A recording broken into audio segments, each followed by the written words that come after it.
Welcome to episode 2 of our first time healing in World of Warcraft. In our previous episode, we created our first healer, a dwarf resto shaman called SoothDaddy. We started our journey leveling from 0 to 60, and along the way we did our first dungeons as a healer. We also learned how to use add-ons like Click and WeCore to make our healing a lot more easier, and then got on the wrong boat to the Dragon Isles, where we ended up in Kultiris. Let's hope I don't do that again, but I can't promise anything. Here we are, the Dragon Isles. This is where our true healing journey begins. Our first goal is to get from level 60 to 70 so we can unlock Mythic Plus. Fastest way we can do that is to pick an area in the Dragon Isles which has the Dream Surge active and time walking dungeons. If you don't know what Dream Surge is, let me explain. Dream Surge are a public event which happens in one of the original zones in the Dragon Isles. Each week, the Dream Surge rotates between each zone weekly on the weekly reset. When the Dream Surge is active in that zone, you get a 25% increase to experience for all players leveling in that zone. This, with War Mode on, which is another 10%, makes it a total of 35% increased experience. Which isn't bad really. To find out which zone has the Dream Surge, you just open your map and look for this icon, and go to start the quests and world quests in that area. This, with Time Walker dungeons, which are pretty quick to complete, will make you level from 60 to 70 in about 3 to 4 hours, maybe? So let's get started. The Dream Surge for me this week is the Zero Span. We land and get our first few quests while we sign up to random time walking dungeons, and within seconds we'll get our first time walking dungeon. As a DPS main for 4 years, I can't believe how fast the queues are for a healer. Usually as a DPS for random dungeons, you have to wait at least 5 to 10 minutes. Maybe I should main healer from now on. Would save me a lot of time. Anyway, we arrive at our first time walking dungeon, the Forge of Souls. Now, first thing I'm noticing playing time walking dungeons is that the tanks are always moving so far in front. Come on, man, slow down. But I guess that's another thing I'm gonna have to get used to, because at one stage I know I'm gonna get a crazy tank. That's why I'm going to need some new underwear, I think. Also, there's a bit more damage going out to players, so I'm actually having to do a lot more healing than I did before, which is great practice as I'm still getting used to all the keybinds I'm using and the rotation of Resto Shaman. In the end, we finished the dungeon with no one dying. I'll take that as a great job well done. So the next dungeon was called the Halls of Lightning. And you know when I said I'm going to have a crazy tank? Well, this was one of them. We got into the dungeon and the first pull he does is 2 packs of mobs and the first boss. My god, I was panicking and I pressed everything, but it wasn't enough and the tank dies, which makes us all wipe. So we release and try again. Maybe he'll go a bit more slow this time? Nope, I was wrong. This time he pulls the same pack, runs to the boss again, so I start running after him and I get aggro of some of the mobs because he's not doing any damage to them. Then I die, which makes the whole group wipe again. After we release, he decides to give me a nice message. Come on man, give me a break. Who do you think's fault it was? Mine or the tanks? Let me know in the comments. After that amazing start, he actually started pulling a bit less, making it easier for me, but there was a few times where he was a bit too much, but we did actually get to the end of the dungeon and kill the last boss. I know I'm going to get a few more tanks like that when I start doing Mythic Plus, and it's good practice for me when I'm in those sticky situations not to panic. So I end the day on me at level 68 after doing quests and time walking dungeons. Altogether it took me about 3 hours and 30 minutes for 8 levels, which is pretty quick. Before I even started making this video, I had to jump back on and get to level 70 quick and get the quest for defeating 5 time walking dungeons, so I can get my first champion piece of gear, which is pretty big for me in my first week. Time was ticking though, as I only had 6 hours till the weekly reset. We got to level 70 pretty quick, so let's go and get the quest for doing 5 time walking dungeons. Okay, 5 more dungeons and we are done. Boom, we are done. Let's see what we got. And we got some boots. Nice. Nice, our first champion piece of gear. Now, I know these boots are my best in slot, all the right stats, but they're a massive iron level upgrade. So when I do get to some boots I really need, all they're going to cost me is flight stones, which is a win-win. Okay, time for bed for me, but tomorrow we actually get our first vault on SoothDaddy. So, vault day arrives and we are sitting at an item level of 341. The reason why we got items in our vault is because we did time walking dungeons, which I think is a great feature in the game for fresh olds to get a head start on gear. Let's see what we got from the vault. Nice, my first vault was actually good.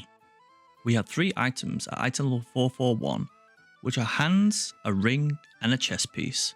Now what I'm thinking of taking straight away is the hands or the chest piece, as I can take them to the Callus to get my first piece of tier. I make a choice and pick the hands as that's the weakest item out of the 2 that I have equipped. Before we get into the rest of the video, I just want to say a big massive thank you to everybody who watched the first episode of my healing journey. Everyone has some great advice in the comments on what they use for their healing. And I'm just so overwhelmed by how many people actually like the video. I'm going to do more challenge videos for you in the future, which some of the ideas I have are just crazy and I don't think anyone has ever done them in World of Warcraft history. But again, thank you everybody who watched the first video, and if you want to see more content on SoothDaddy or any other challenge we do, we stream live on Twitch and YouTube. The link for Twitch is in the description of the video. Anyways, back to the video. Our next objective is to get to item level 424 so we can unlock LFR. So we can get another chance of getting tier and more loot. To get this item level, we need to be doing the main campaign in the Emerald Dream, and the public event, the Super Bloom, and the weekly quest from the Emerald Dream. These are the fastest ways to get to the item level 424 fast. But that's not all, we need to get a Spark of Dreams so we can get some crafted gear. I don't think I'm going to have any gold left after this. Remember, I can't have any gold transfers, so everything I have in my pocket is all I have. So we start the Emerald Dream campaign, and now that I've reached level 70, I forgot to turn war mode off, meaning other players of the opposite faction can kill me. While I was looking at my stat priority for Resto Shaman, a Death Knight killed me. I will have my revenge one day. Our main stat priority for Resto Shaman is, for Mythic Plus, we need Versatility, Critical Strike, Haste, and Mastery. And I believe the stat priority for Raiding is Critical Strike, Versatility, Mastery, and Haste. We get to the main camp in the Emerald Dream, where we can obtain 2 splinters of the Spark of Dreams. When I fuse these 2 together, I will get a Spark of Dreams, so now I can make my first crafting piece of gear. I look up on Wowhead to see what items we need crafted, and looking at it, we need wrist and boots. Now we already got champion boots from the timewalking quest before reset. Best option would be to craft the wrist for more item level. So we head to the auction house to get all our supplies, and we only just had enough gold for all the materials, which was 11,000 gold, leaving us with about 100 gold left. I'm broke now. I'm sorry for the person who has to make these. I can only give you 10 gold commission. I feel bad. But someone did it straight away, and now we have our crafted wrist at item level 456. That's a nice upgrade. Now since we hit level 70, now our main goal to complete the challenge is to hit Keystone Hero, which is 2,500 rated in Mythic Plus. I can only do this with pugs and no help from anyone from the channel or guild members. Also, to make it more fair, I've made my main account Mythic Plus score hidden. So when I sign up for groups, they all think I'm a new player and they can't see my main account score. Once I did this, I thought, let's try and see if I can get into my first Mythic key. I'm item level 388 now, but surely they're not going to invite me. Well, looks like our first Mythic key is going to be Galakron's Fall. Before I went to join the group quickly, I went to the auction house to buy some normal health potions, just in case. And it wasn't long till I was summoned to the dungeon. This time I was pretty excited to do the dungeon. It definitely felt a bit weird not having any food, runes or flasks to put on before the dungeon. I would get some when I can afford some, I guess. So the key begins, we get to the first boss quite easily. As a ranged player, I know the mechanics for this boss quite well. Drop the circles you get around you to the edges, which I don't think the other DPS understood here. Also, you have to dodge the orbs when he does his jump mechanic. He only managed to do one set of mechanics before he died quickly. The next boss I really hate, as you have to move around a lot. Going to the shady area to slow the balls coming from the boss so you can dodge them. Then if you have a yellow circle above your head, go in the light patch so it explodes faster. Next boss just reminds me of the film Flubber. This boss actually did a lot of damage to the group, was definitely one of the hardest ones yet. And to be honest, I can't remember the mechanics for this one. I'm just going to dodge the swirls on the floor and heal. And finally, we go to face Amirdrassil. In this fight, I did not know I needed to heal Chromie, as someone pointed out on my stream. Definitely remember that one for next time. The mechanics for this fight are pretty simple as well. Person with the circle goes to Chromie, then everyone stacks on Chromie.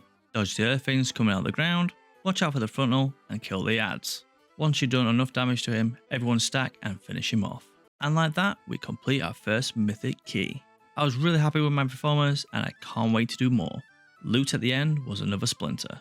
After my first Mythic Plus dungeon, we continued the main story in the Emerald Dream.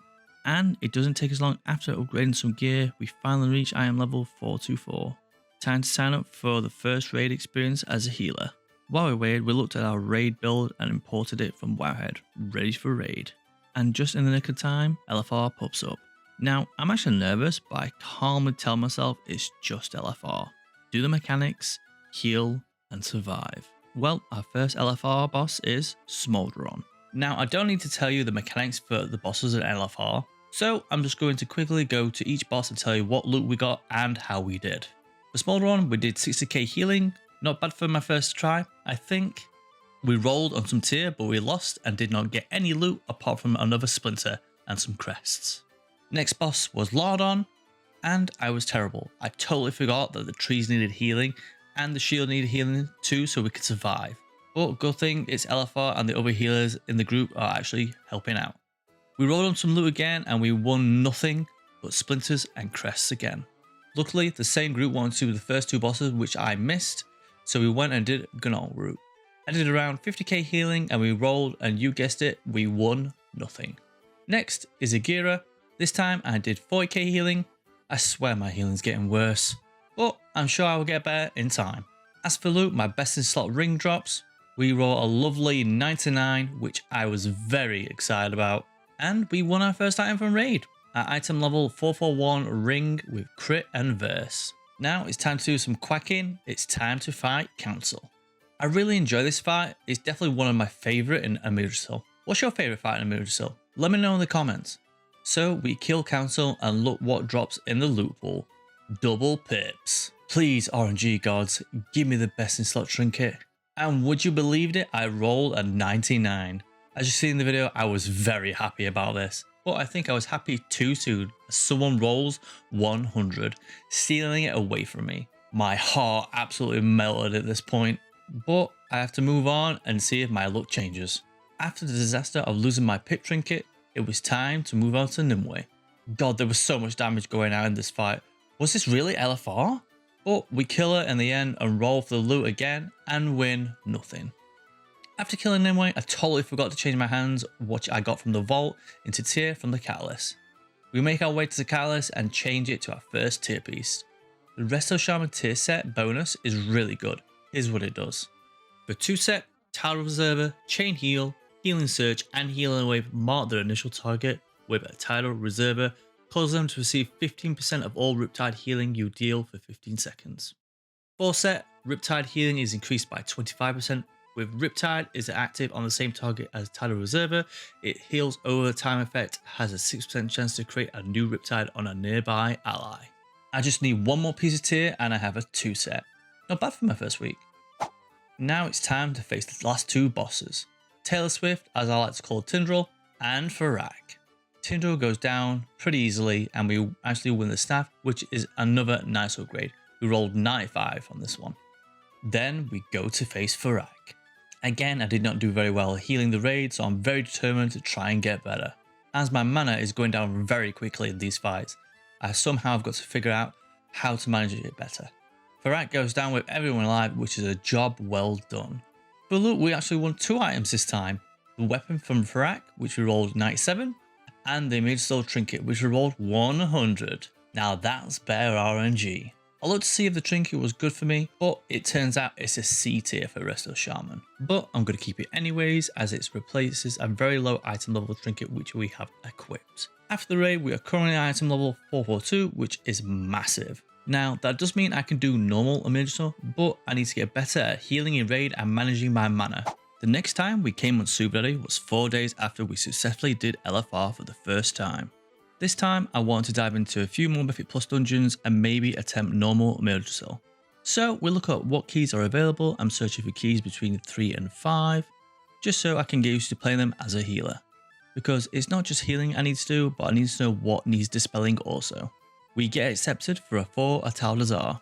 We are about to start the key and I suddenly realise I've forgotten my keybinds. Because I haven't played in 4 days. So we start the key and I'm a little bit panicky as I can't remember what I'm pressing. We go straight downstairs to the undead dinosaur boss. And as you can see, I'm more worried about what I'm pressing than I am positioned. So this leads to me being feared by the boss's first mechanic. Luckily I don't tread over any bones to spawn any ads. But then he targets me to be eaten. Again, I'm not paying attention, I'm still worried about my buttons. We will just call this a warm up, shall we? We managed to kill him in the end. Hopefully I can do better on the next few. On the next boss, I'm starting to perform a little better and I'm starting to remember all my keybinds. We kill the boss and move on. Also on the ad pulls, I'm using my Mass Stun Tome and Thunderstorm as much as possible so the ads can't use any of their abilities. That's one thing I love about Shamans is that I can Mass Stun 3 times every 40 seconds, which is really good for controlling those big pulls. we get to the next boss with the 3 totems you have to get down first before you can kill him. The DPS struggle on the first try as you have to get all the totems down at the same time or they will reset.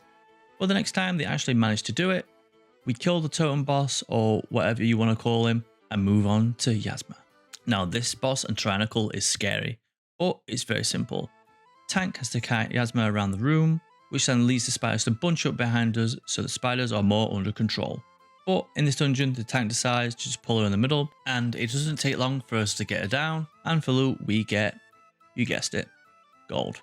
After the dungeon, I remembered last time in LFR I was running out of mana, so I decided to go to the auction house and get some mana potions, which they turned out pretty cheap. Next, we get invited to a 5 block row hold, and we get this done quite easily with me actually doing 100k healing, which is a first for me, and I was really happy with my performance. But the only thing I did not do was the dispel on the spiders on the stairs, which I did not have a clue about until the tank told me after he died. I'll definitely remember that for next time.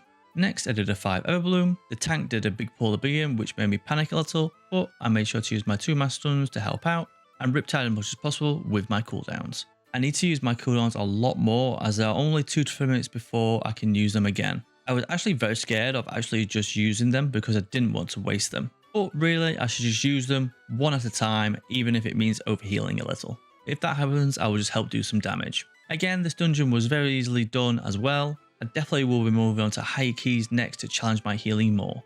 But next up, we're trying to find a pug route for a normal Amirdrassil. Hopefully, me warming up in Mythic Plus will help me a bit better healing in raid. We look for a raid group to see if there's any doing a fresh normal Amirdrassil. And luckily enough, we find one and get accepted into the raid. This time I'm going to be more prepared, so off I go to the auction house. We get some Vial of Tempered Versatility, which gives us more versatility, and a Buzzing Rune for our weapon, which gives us more critical strike. Hopefully we have everything we need for the raid apart from personal food, which I actually forgot. Hopefully this group has a feast. We arrive at the raid with the group, ready to do some healing, and hopefully I'll do a lot more better with mana management and a lot more healing done on the meters. First we faced Gunnaru, and my mana management was a lot better. We did 65k healing, so a little bit of an improvement there. Next was Agira. We took a lot of damage in this fight and my mana management was not good. I was on 5% near the end of the fight, but he goes down in the end.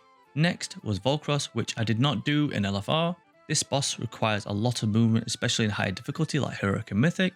I had to use my cooldowns after we had a group soak every time, as that's when a lot of damage went out to the whole raid. I'm actually really enjoying raiding as a healer. Volcross goes down and we move on to Lardom. This time I actually remembered to heal the trees and shield. Learning from your mistakes is the best way to learn. Next was Council, one of my favourite fights. We fight Council and while fighting I noticed something. When I use Riptide, which is my healing dot, my Ascendance model pops up instead of my Dwarf model. So I kindly asked my stream how come that happened. You guys told me it was a talent I had. The talent was called Deeply Rooted Elements. Every time I cast Riptide or Lava Burst, it has a 7% chance for Ascendance to proc for 6 seconds, which does a lot of healing when active. Then it clicks in my brain what I should be doing. Before, I was just doing a few Riptides and just spamming Chain Heal to the raid, but that's what's been draining my mana, so I decided to try something else.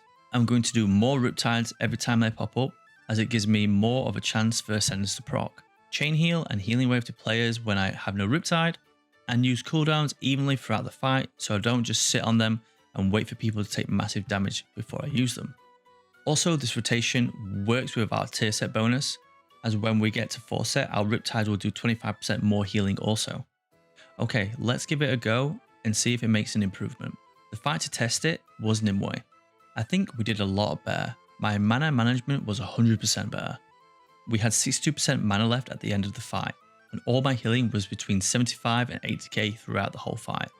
I think I'm getting a hang of this now. The next test was Smolderon. This time we did even better. Mana was at 72% at the end of the fight, and my healing was a whopping 93k. I definitely had a smile on my face after that. I was so pumped to move on to Taylor Swift and Farak.